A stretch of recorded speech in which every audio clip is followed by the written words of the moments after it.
Chapter 1. The Day They Left Me at Sunny Pines. I'm Corinne, and if you want to know how a mother ends up drugged, silenced, and nearly stripped of her home by her own son and his scheming wife, only to walk back into their lives a month later as the secret owner of the entire building their failing company depends on, then let me show you the exact moment their plan collapsed under the one thing they never saw coming: my revenge, done quietly, legally, and with absolute precision. Spring in Denver has a way of pretending everything is fine. The air is crisp and clean, and the sky looks impossibly wide, like a promise no one plans to keep. I watched it roll past the window of my son Ethan's SUV while I sat in the back seat with my hands folded in my lap, the way my mother once told me to sit when I needed to hide my fear. Vanessa was driving. She always insisted on driving because she said Ethan worked too hard to be trusted behind the wheel when his mind was full. I had learned long ago that what she really meant was she could not stand to give up control, even for half an hour. She spoke in that bright voice she used around other mothers at school events, a voice full of sunlight and false sweetness. She said that Sunny Pines would be good for me, that they had a wellness program and group activities, and that I deserved a little pampering. She said this while her jaw tightened every time she glanced at me through the mirror.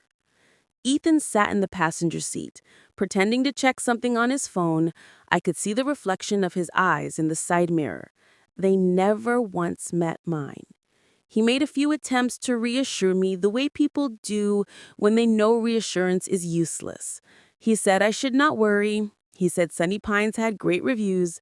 He said he and the kids would visit all the time once things calmed down at work. His voice cracked slightly on that last part. That was the only honest sound he made during the entire drive. I knew more about his situation than he thought. He had been trying to hide the stress, the calls from creditors, the sudden drop in Brightline's clients, the way he avoided talking about money whenever Vanessa brought it up. She had a gift for making him feel small, and he had a weakness for trying to prove he was not. I had spent 40 years watching my son try to outrun his insecurity. I recognized the signs long before he admitted to himself that he was drowning. I looked out the window again as the houses thinned and the signs for senior living communities started to appear. Clean lawns, soft pastel colors, smiling stock photo seniors. The kind of places built to look serene from the street and feel mechanical the moment you walked inside. I had toured enough facilities with friends when their spouses fell ill. I knew the difference between care and containment. Vanessa kept talking as she turned into the driveway of Sunny Pines. She said this was temporary. She said I would love the staff. She said the kids needed stability, and she could not manage everything at once. She never mentioned the real reason. She never said what she told her sister on the phone last week when she thought I was asleep. She told her sister that Ethan's mother was becoming a financial anchor and that if they did not take action, they would never get ahead. Sunny Pines looked exactly like the brochures. Flower beds, freshly watered, white trim, a walking path carefully lined with benches. But the moment we stepped inside, the smell hit me. Bleach mixed with cafeteria soup and something else. Something metallic, something tired. A young receptionist gave us smiles that slid off her face the moment she looked away. Behind her, an old man in a wheelchair reached for a woman who kept walking as if she did not hear him call. Another resident sat alone at a corner table, staring at a bulletin board filled with outdated calendars and activity flyers. I felt my chest tighten, but I kept my face neutral. Vanessa put a hand on my shoulder and told the receptionist we were here to check in their mother. She used the word mother, even though she never used it unless she wanted to sound virtuous. Ethan stood behind her, rubbing the back of his neck as if he had just realized the gravity of what he was doing. Barnes appeared a few minutes later. A heavyset man with perfect hair and a too warm smile. He introduced himself as the director and guided us into a small office that smelled of coffee and antiseptic wipes. There were folders neatly stacked on his desk, my name printed on every page. He explained the intake procedure. He talked about monitoring my blood pressure and reviewing my medication history. He talked about optional financial services that allowed them to act on my behalf for bill management and long-term planning. Vanessa leaned forward as if this was the part she had been waiting for. She told me it would make things easier, that I had nothing to worry about, that all I needed to do was sign. She pushed the pen toward me with a soft, almost pitying smile. I picked up the pen and let my hand hover over the signature line. My name printed in black ink, my birth date, a box checked beside cognitive evaluation recommended. I felt the familiar sharpness return to me, the same sharpness I used to have when I worked as a bookkeeper, balancing company ledgers to the penny. I saw the language buried halfway down the page. Assist in managing assets if required for continued care. I placed the pen on the table. I said I would not sign anything related to assets. Not today, not ever, without my attorney. The room froze. Ethan inhaled sharply. Vanessa stiffened so quickly I heard her bracelet click against the arm of her chair.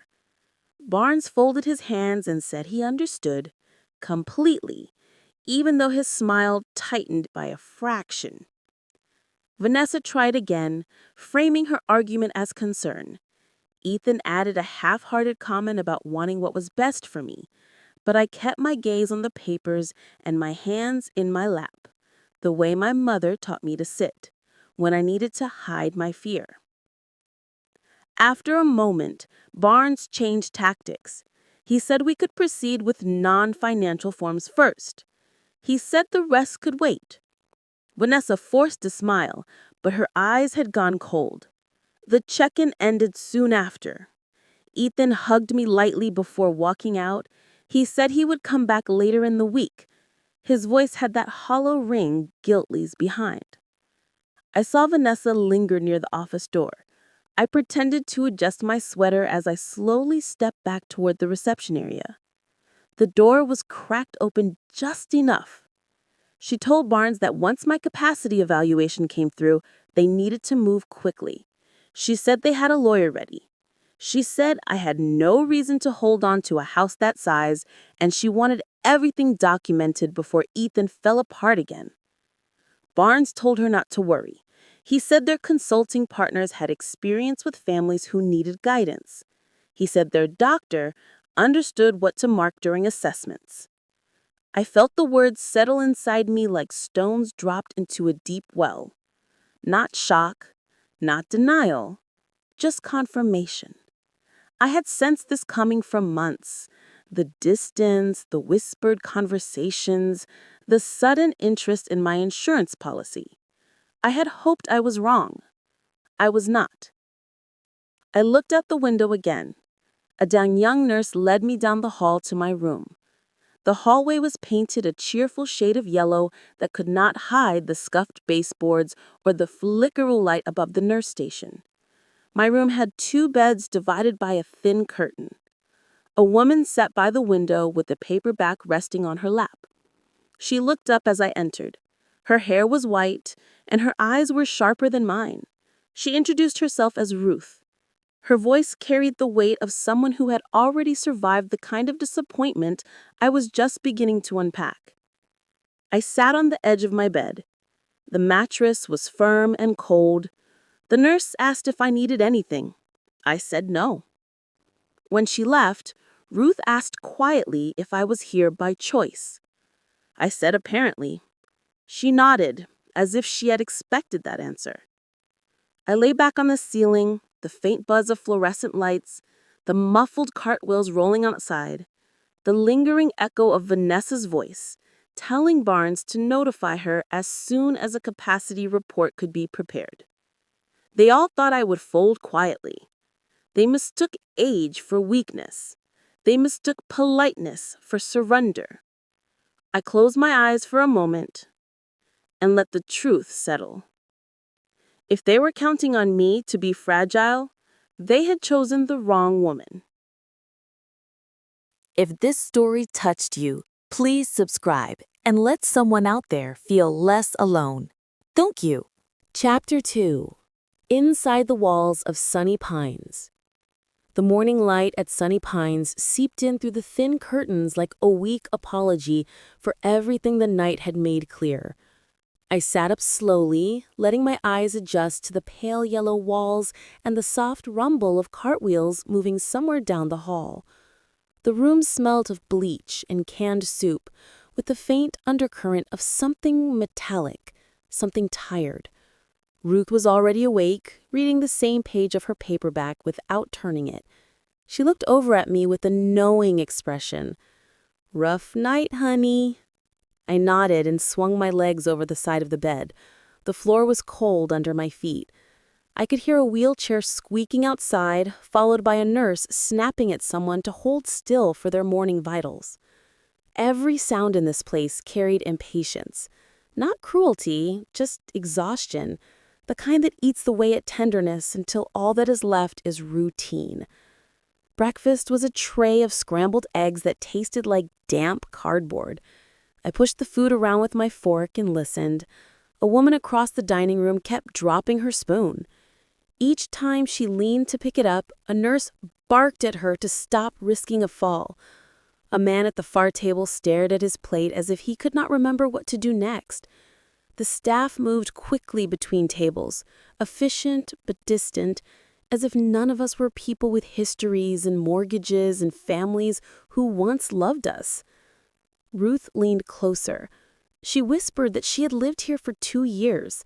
She said she used to own a small condo in Colorado Springs until the evaluation said she could not manage her finances anymore. Her son signed off on the sale. Barnes arranged the buyer. She had not seen a cent of it. She said her son stopped visiting after that. She did not blame him entirely. She blamed the paperwork that had turned her into a liability too complicated to love. I listened without interrupting. Everything she said slid uncomfortably into place with what I had overheard yesterday.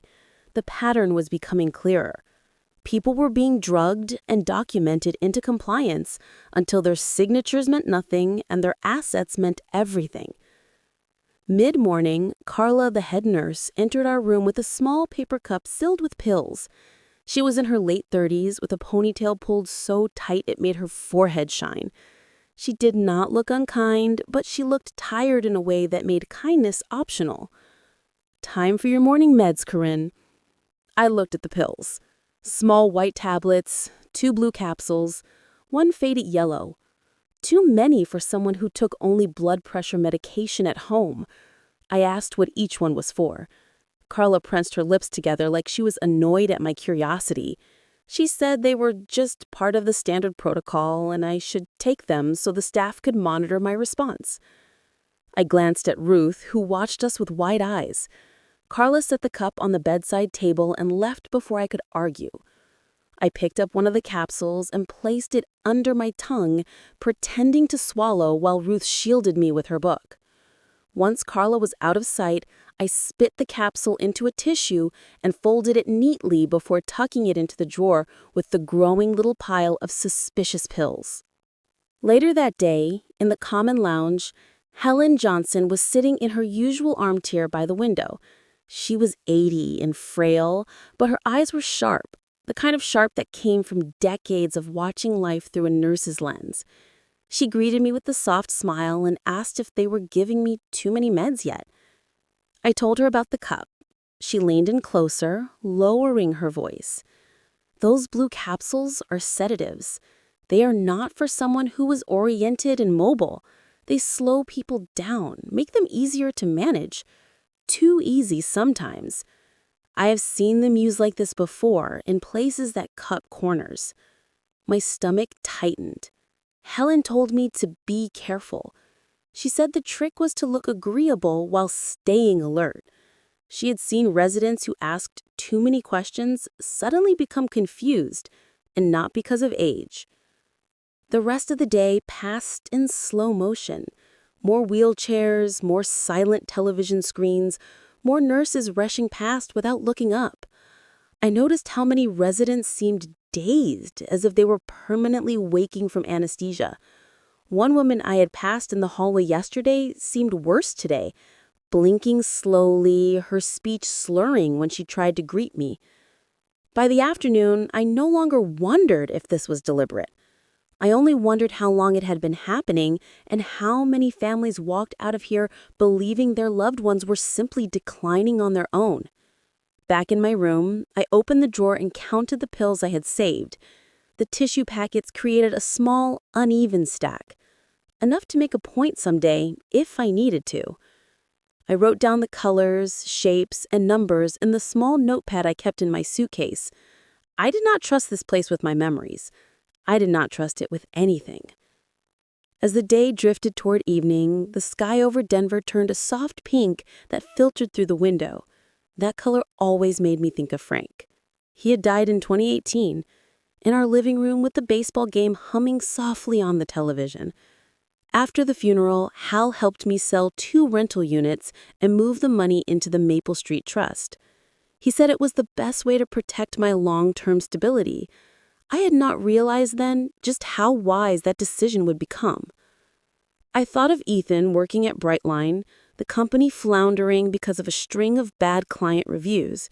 He had always been ambitious, but his fear of failure made him vulnerable to anyone who promised a shortcut. Vanessa saw that.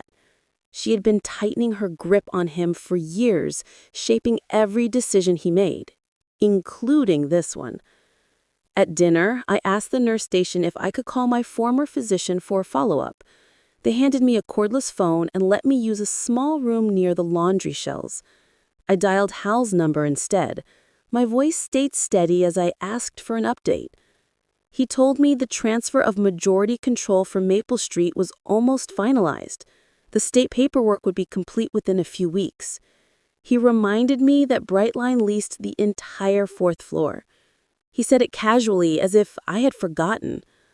I felt a flicker of heat under my ribs, a strange mixture of anger and clarity. My own son was working inside a building that he did not know I controlled, a building I now realize could be the one leverage point I needed. I thanked Hal and ended the call quickly before anyone came down the hall. I returned the phone and walked back toward my room, moving slowly so I did not draw attention. The hallway lights buzzed faintly overhead. The further I walked, the more the unease simmered into something sharper. Not panic, purpose. When I reached my room, Ruth was already in bed with her lamp on. She looked tired, but she gave me a small, encouraging nod. I could tell she sensed the shift in me, the quiet resolve. I sat on my bed and placed my notepad inside the drawer next to the hidden pills. For a long moment, I stared at the wood grain as if it held an answer. Then I closed it gently. If Sunny Pines thought they could swallow me whole, they had underestimated the kind of woman Frank had married and the kind of mother Ethan was raised by. This place had its systems, its routines, its patterns of control, but so did I. And mine had far sharper edges. Outside in the hallway, a cart squeaked by and a nurse muttered something under her breath. The building settled into its nightly rhythm of forced quiet. I listened to it, steadying my breath, letting the events of the day knit together into something that finally made sense. I was not just surviving this place, I was learning it. And soon, I would be ready to use what I knew. If this story touched you, please subscribe and let someone out there feel less alone. Thank you. Chapter 3: The Network Behind the Smiles. Morning at Sunny Pines had a rhythm that felt almost rehearsed, a mixture of humming fluorescent lights, low conversations, the thump of cartwheels rolling down the hall. I sat up slowly, letting myself blend into the routine like I was just another resident passing time. Beneath that stillness, there was a sharpening awareness inside me, a sense that today something would shift. Helen was already awake in the common room, her thin hand resting on the arm of her chair while she watched the doorway like she expected someone important. I walked toward her, and she greeted me with a quiet warmth that made the room feel less heavy. She leaned in slightly and whispered that her daughter was coming today. She said it the way someone mentions having backup. I sat beside her for a few minutes until I noticed the woman enter from the main corridor. She looked younger than most visitors here, maybe mid-30s, dressed in a clean blazer and toned-down flats that suggested she expected to walk through more than one uncomfortable environment. She moved with purpose, scanning the room quickly without looking nervous. Helen straightened when she saw her. "Alicia, over here." Her voice had more strength than I had heard in days. The woman crossed the room and hugged her mother gently before her eyes drifted toward me with measured curiosity. She had the kind of gaze lawyers had, the kind that immediately assessed whether a story was true or if it had holes. I offered a polite nod. She mirrored it and said softly that her mother had mentioned me. Her tone held a question and an invitation. I said I hope she only said the flattering parts. She smiled a little and said her mother had told me I was sharp. Then she asked if everything was all right for me here. I hesitated only a moment before answering. I said that depending on how one defined all right, I was doing fine enough. Then I added that I had noticed some things that made me wonder what kind of oversight existed in a place like this. Alicia shifted her weight and stepped slightly closer, keeping her voice low. She said that she handled elder law cases and had seen patterns in other facilities that concerned her. She asked if I felt comfortable telling her anything specific. I listened to the soft footsteps of the nurse passing behind us before I replied. I said that I had been given medication I had never taken in my life, that some residents looked sedated, that administration seemed eager to push financial paperwork. I stopped myself from saying more and waited to see how she reacted. Her expression sharpened, but stayed controlled. She said that lines blurred easily in elder care when there was pressure to secure long-term funding. She said some facilities partnered with consultants who made profit off families in distress. She paused, then asked if anyone had mentioned an evaluation of my capacity. I said someone had hinted at it. She nodded the way someone nods when a puzzle piece they expected finally falls into place. While we talked, Helen watched us like she had been waiting for this exact connection. She reached out and touched her daughter's wrist, as if passing a baton. Alicia leaned closer and said that if I was willing, she could give me a small tool that might help document what was happening. She pulled a pen from her pocket. It was a simple ballpoint pen, the kind found in offices and banks, but she flipped it to show a tiny dot near the clip. I looked at it and asked if it did what I thought it did. She said it recorded audio, enough to capture conversations in nearby spaces. She said legally I was allowed to record interactions when I was present. She explained it plainly and calmly, the way lawyers did when they wanted to empower someone without pushing them into danger. I took the pen and slid it into the pocket of my sweater. I thanked her quietly. Alicia told me to be cautious. She said not to confront anyone, only to gather what naturally came my way. Then she excused herself to escort her mother to the courtyard. Her presence had changed something in the air. It felt like the first safe breath after being underwater too long. Later that afternoon, I walked down the hall toward the nurse station, pretending to look for the activity calendar. Barnes was meeting with a staff member near the office door. I slowed my steps without making it obvious. Their voices drifted toward me. Barnes told the employee that certain assessments needed to be finalized before month end so that consulting partners could process recommendations. He said the facility could not lose momentum.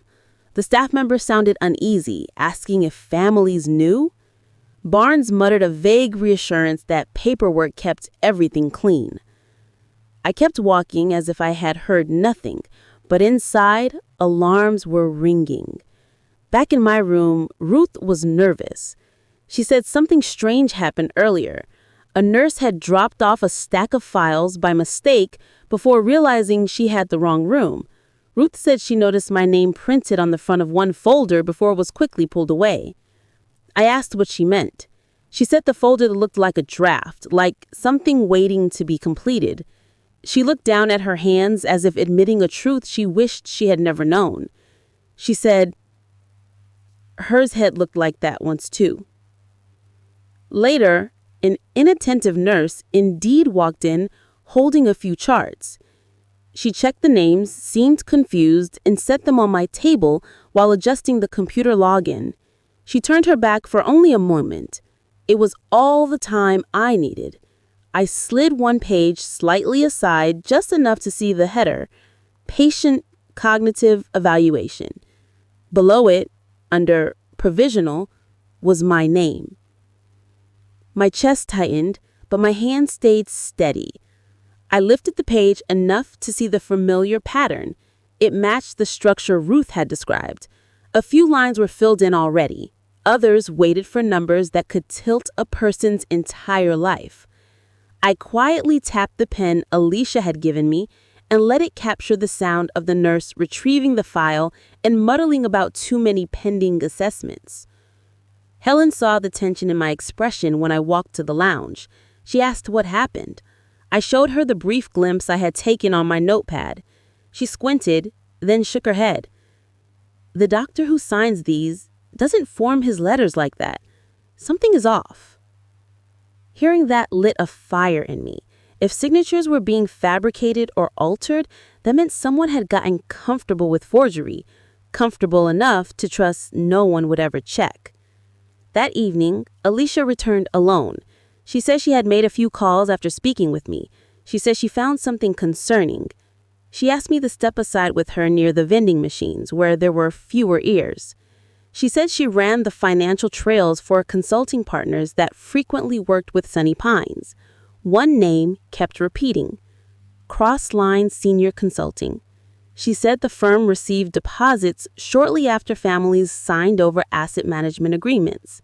She said the owner was Dylan Cross. I felt myself go still. I said that name sounds familiar. Alicia watched my face and waited. I said Dylan was related to Vanessa, a cousin or a half-cousin on her father's side, someone she mentioned once at Thanksgiving. Alicia exhaled in a way that said she had anticipated something like this, but had hoped to be wrong. She said that if Crossline was receiving kickbacks for referrals, then any pressure on families was compromised. She said this was no longer a matter of internal misconduct.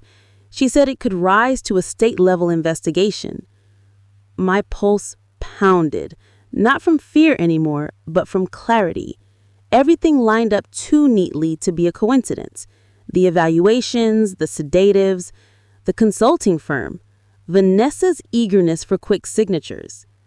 As if on cue, Carla approached from behind, her tone clipped. She said, I seem to be wandering around staff areas too often. She asked if I needed assistance understanding the facility layout. I let my shoulders slump and forced a small, confused sigh. I said I must have taken a wrong turn. I said I was still learning where everything was. She studied me with narrowed eyes before walking off briskly. Alicia watched her leave, then whispered to me that we had to move carefully now. She said she had spoken with a state investigator named Monica, who specialized in elder care abuse. Monica believed there was enough to monitor the facility discreetly. What they needed was an opportunity to witness misconduct directly. I said I knew exactly where that opportunity would come from. Alicia tilted her head.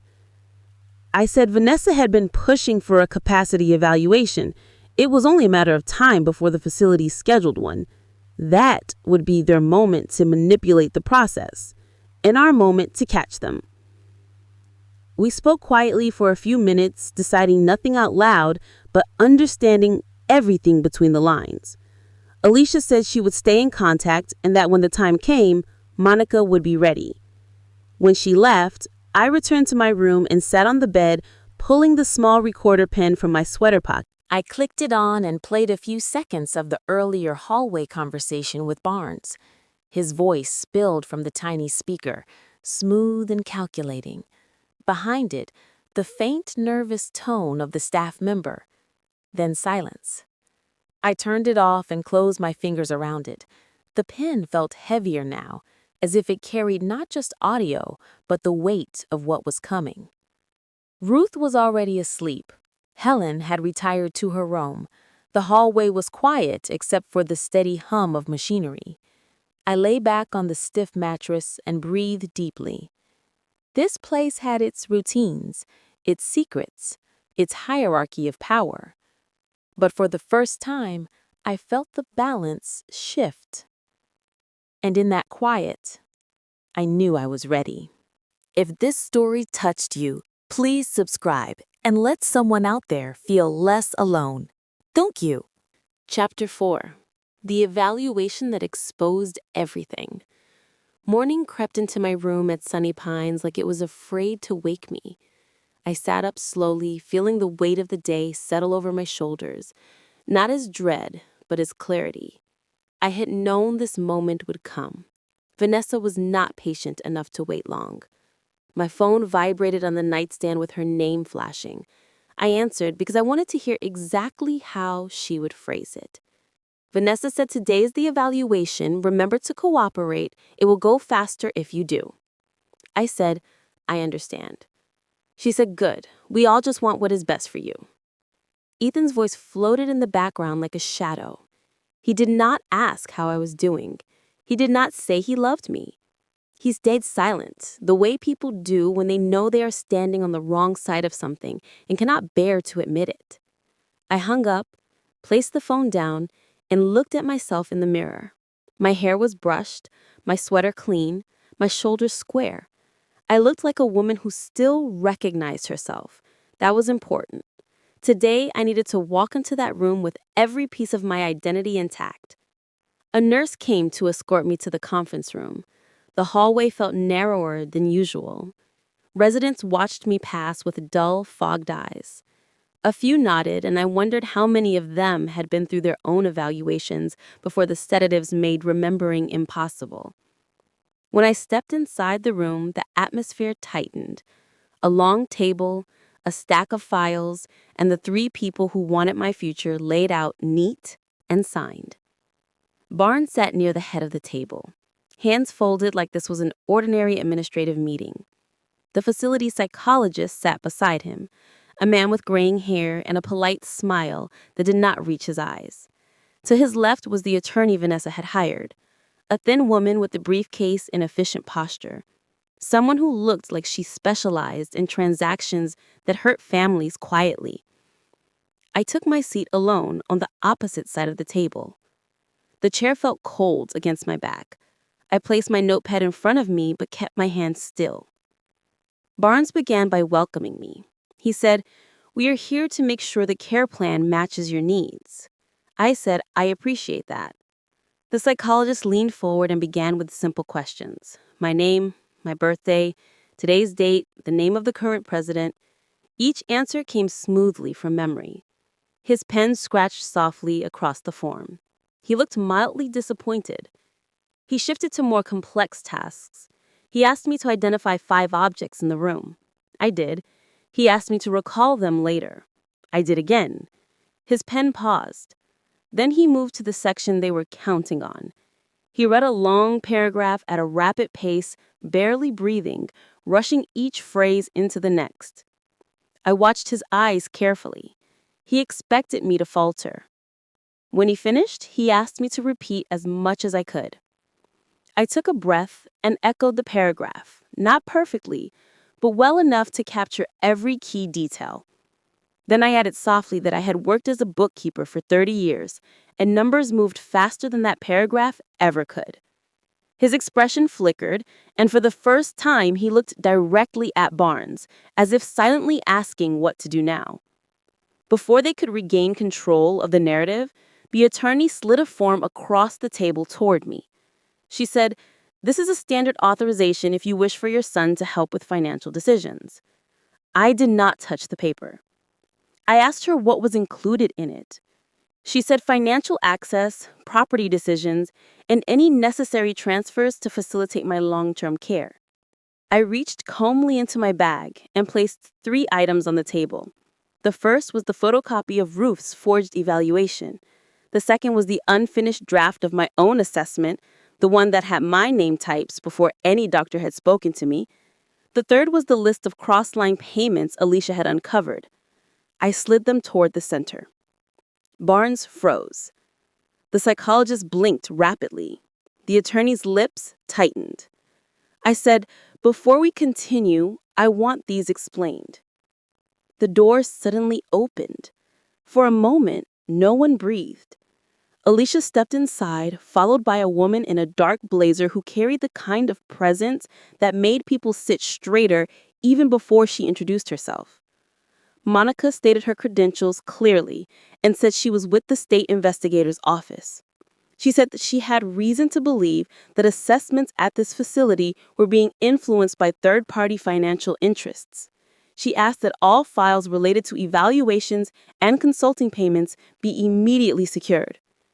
Barnes tried to stand, tried to regain authority, but Monica's voice cut clean through the room. She said that failure to comply would result in immediate legal action. Vanessa's attorney stiffened and asked what this was about. Alicia handed her one of the documents and said she might want to ask her client's family about Crossline Senior Consulting. Hearing the name, my breath caught for a moment. Not from fear, but from the look on Ethan's face. He had entered the room behind me without me noticing. His eyes shifted from the papers, to me, then to the attorney, then finally to the truth that was unraveling in front of him. He said, "Mom, I did not know. I swear I did not know." I said, "Knowing is a choice, and you stopped choosing to look a long time ago." Vanessa wasn't there, but her fingerprints were all over this mess. Her hunger for control, her desperation for financial security at my expense. The pieces aligned so cleanly that even Ethan could not deny it anymore. The psychologist began to stammer that he simply followed a protocol. Monica informed him that his protocol would be reviewed in detail. The attorney tried to gather her papers, but Monica stopped her and instructed the staff to secure all files in the office. A nurse stepped in nervously, as if she had never expected to witness anything like this in her career. The room shifted from control to collapse in a single breath. Ethan approached me slowly. He said, "I'm sorry. I should have protected you. I should have asked questions."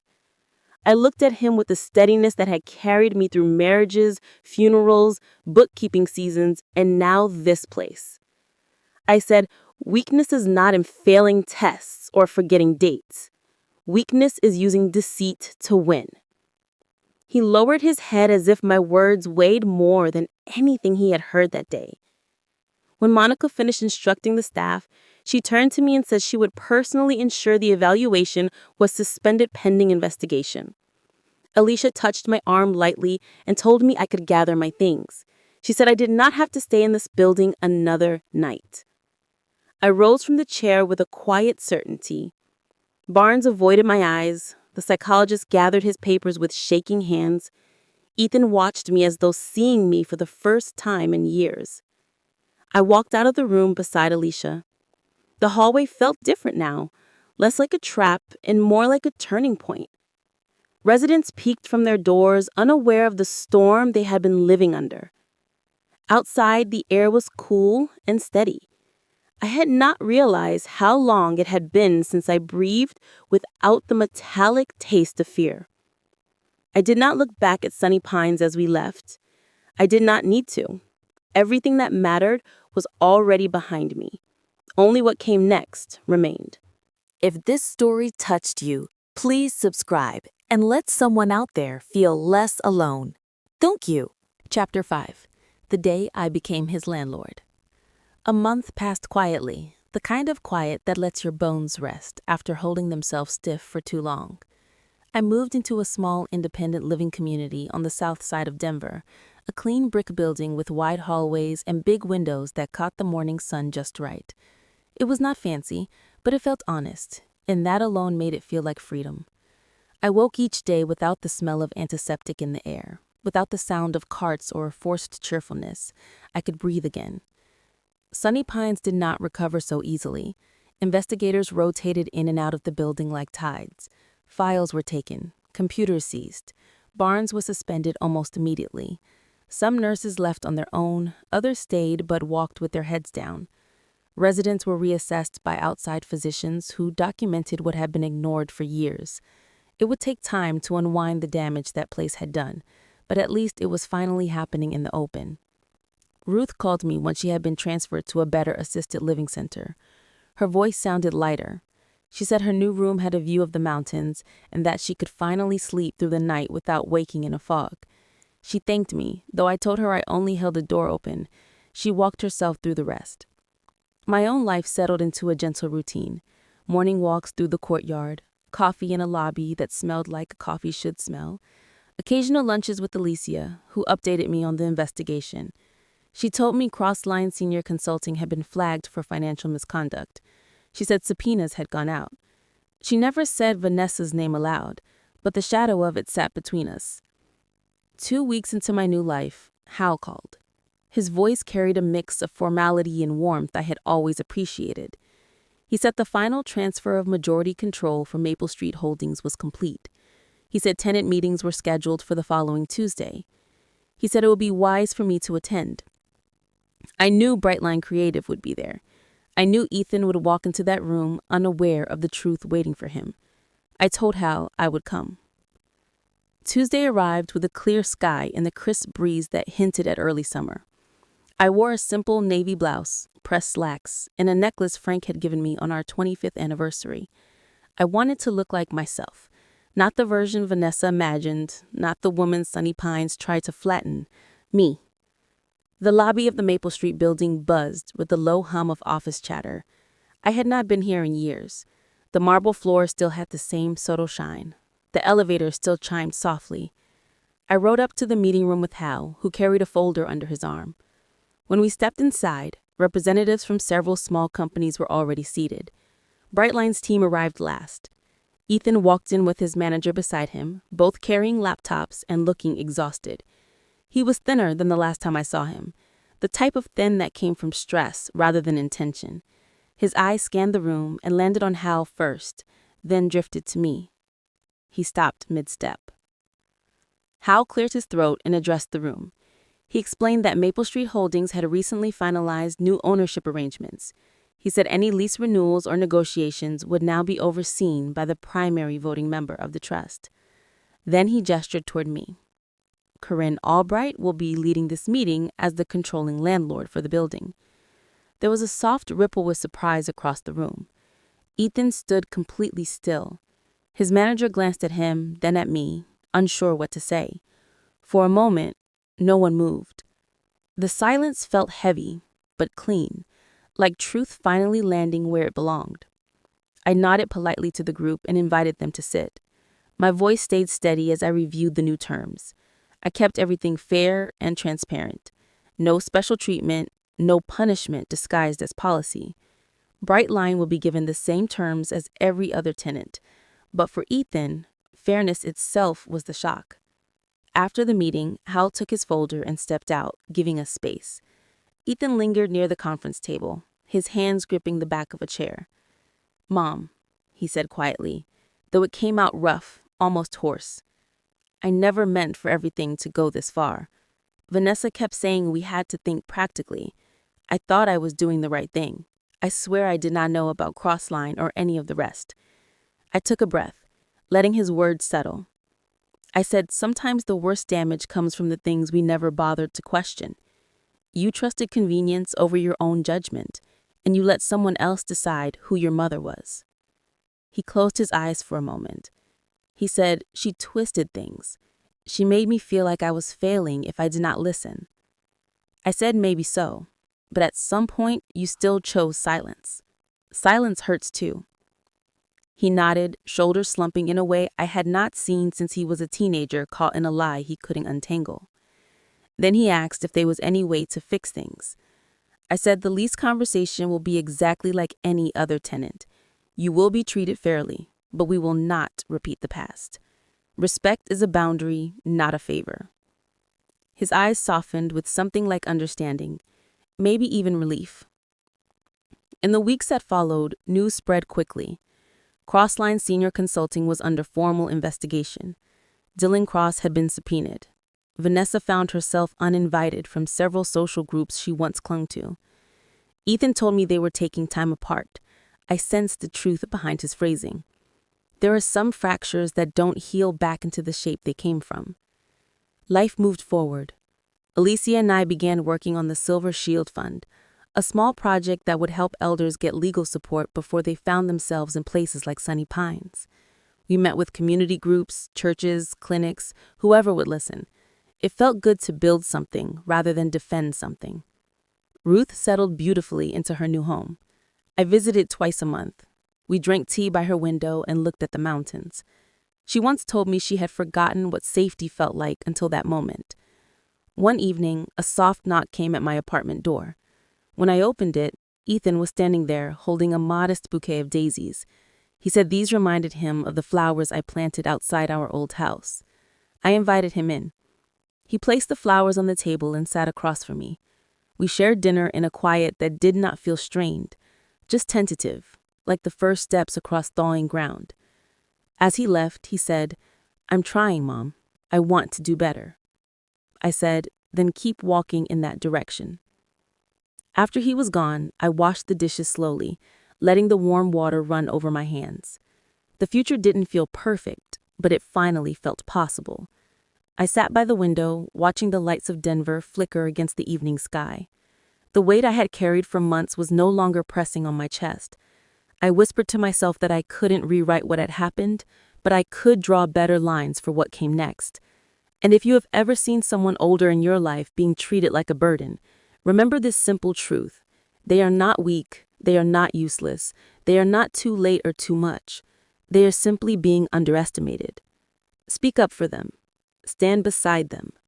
Protect what deserves protecting, because sometimes all it takes is one voice that refuses to look away to change the ending for someone who thought theirs was already written.